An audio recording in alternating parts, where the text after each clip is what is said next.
140 million euros, a 7-year Galactico contract, and the title of the most expensive African footballer in history. You see the smile, the jersey, and the ultimate rags-to-riches fairy tale. You're being lied to. Peeling back a single layer of this historic transfer reveals a hostage situation rather than a fairy tale. Behind the flashbulbs is a sickening true crime story involving multi-club syndicates, phantom agencies, and corporate vultures who treated a vulnerable teenage boy like livestock. What happened to Yan Diomande isn't merely a sports story, it is modern-day human trafficking disguised as football. Ultimately, the staggering price tag is the least terrifying part of this video. Understanding the greed requires witnessing the desperation. Born in the Sokoji district of Abidjan, Yan didn't just grow up poor. He grew up invisible. Fatherless and destitute, he shared a crumbling dirt floor house with 25 family members. His only football gear was a counterfeit Manchester United shirt, with Ronaldo 7 drawn on the back in bleeding black marker, and he played barefoot until his soles bled. Isolation defined his world, save for one fierce protector, his little sister, Roxanne. She acted as his shadow and biggest believer. While scouts looked at Yan and saw a financial product, Roxanne saw a superhero, proudly telling anyone who listened that her brother was better than Mbappe. Tragically, at just 10 years old, that emotional anchor was severed. A local academy owner took Yan 100 kilometers away, initiating a grim grooming process.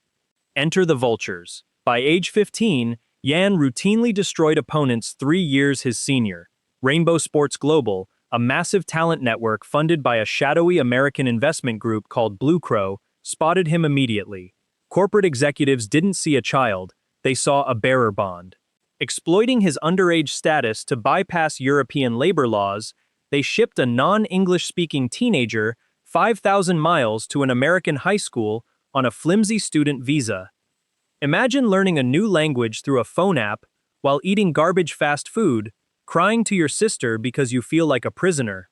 Once his visa expired, and shady backroom trials at Chelsea and Crystal Palace fell through, the network discarded him.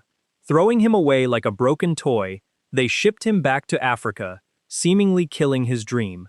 Defying all odds, you cannot cage a monster forever. Through a back-alley deal, Diomande was smuggled into Spain and dumped into Leganés' 5th Division B team. Critics thought he would rot there, but he embarked on a revenge tour instead. Dominating the reserves instantly, he earned a first-team call-up and began snapping ankles in La Liga. Data scouts at RB Leipzig analyzed his underlying metrics and sounded a red alert, demanding the board sign him immediately. Triggering his €20 million release clause seemed insane for a kid with 10 professional matches. Leipzig's response to the media? This isn't a risk, it's a robbery.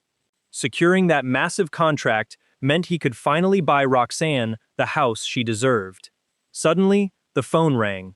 Roxanne had passed away at 15, poisoned at a local party. The only person who loved Yan before he became a $1 million asset was gone forever. Media outlets and agents expected a total collapse. Instead, he went completely numb, writing in a heartbreaking letter, "I used to have emotions, now I don't feel anything. Since you died, it's like I'm not even human." Refusing to break, Yan weaponized his grief. He focused entirely on one singular mission, proving to the world that his sister was right about him. Statistically speaking, what followed was an anomaly that terrified European football. Inside the Bundesliga, Diomande transformed into a cyborg. Clocking 118 successful dribbles, he left elite wingers like Luis Diaz and Jeremy Doku in the dust. Only Lamine Yamal rivaled his take-on success rate across Europe. Adding a hat-trick in 18 minutes made him the youngest player to achieve that feat since 1965.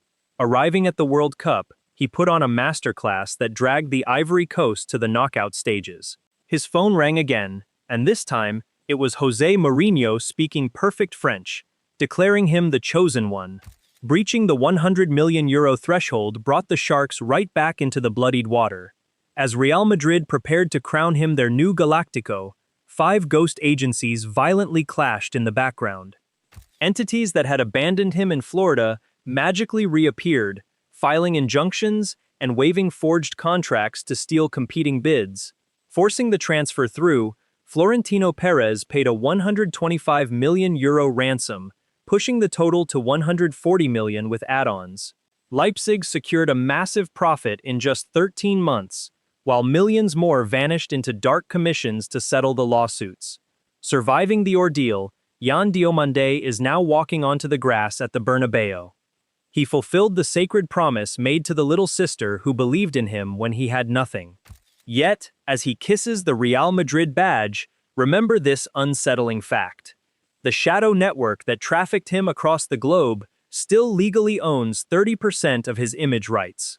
The historic transfer is complete, but the extortion is just getting started.